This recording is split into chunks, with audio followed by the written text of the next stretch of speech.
All right, so today obviously I'm not here, so here's what the assignment's going to be. We're going to learn how to find charges. It's pretty simple. All you're going to need is a periodic table. Once I show you how to do it, it's going to be pretty quick. You do have an assignment at the end. I'll go through that when we get there, but it's important that you make sure you do that. Get it turned in. It's a nice, easy 5 points for you. So we're going to be using the periodic table today. Periodic table is actually set up specifically. One of its setups is that you can find charge with it. So um, it's not a random setup. It's done that way on purpose.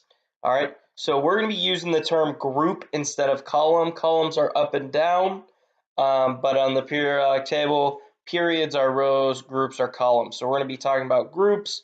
That's the same thing as columns, just so that we're all on the same page about that as we go forward.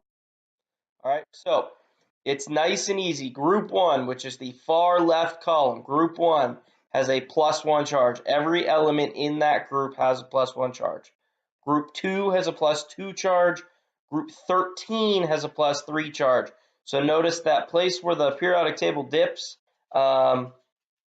and you've got those there, 10 columns there, 10 groups there. You are skipping those. Those are transition metals. We'll talk about what to do with transition metals in a little bit. Group 14 has 4 valence electrons. It could be a +4 or a -4. It generally doesn't form an ion, so we're just not even going to worry about that. Okay?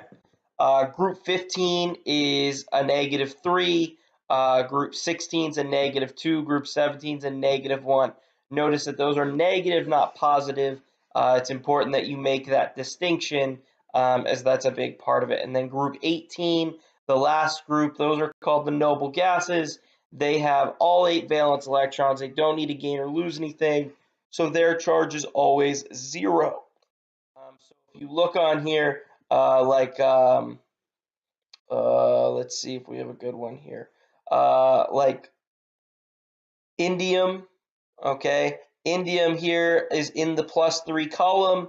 It could have a +3, it could have a +4, it could have a +2. Okay, so you need to, if it gives you a Roman numeral, even if it's in a column that already has a charge on it, go with the Roman numeral, not the charge. Okay, and then the Roman numerals are always positive. So that's always a plus ahead of it. There are no negative Roman numerals. All right, the Roman numerals are as follows: I is a +1, II is a +2, III is a +3, V is a +4, V is 5, VI is 6, VII is +7, VIII is +8, IX is 9, and X is 10. You'll never get one above 10 that we'll deal with. So that's where it's at for right now. Okay, so let's get to your assignment for today. All right, on a separate sheet of paper, find the charge as the following elements. So I'm going to give you those elements on the next page. All right, once you're done with this, you need to turn it into your periods bin. Please make sure your name's on it. I don't want to not be able to give you credit because you didn't put your name on it and you have to find it later. Okay, and this is going to be due by the end of the period. Okay, so when I come in tomorrow, it better already be in the bin. Okay, so if we look at this, all right, you can see here's your assignment. There are just 20 of them. So you're going to take these 20 elements, okay, find the charge for each one, which means you're going to find it on the periodic table, see what column it's in, and see what the charge of that column is.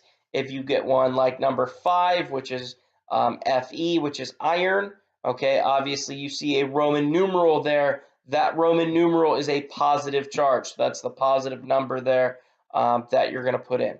Okay, so on a separate sheet of paper, put your name, make sure your name is on it, label it 1 to 20, and then just tell me the charges for each one.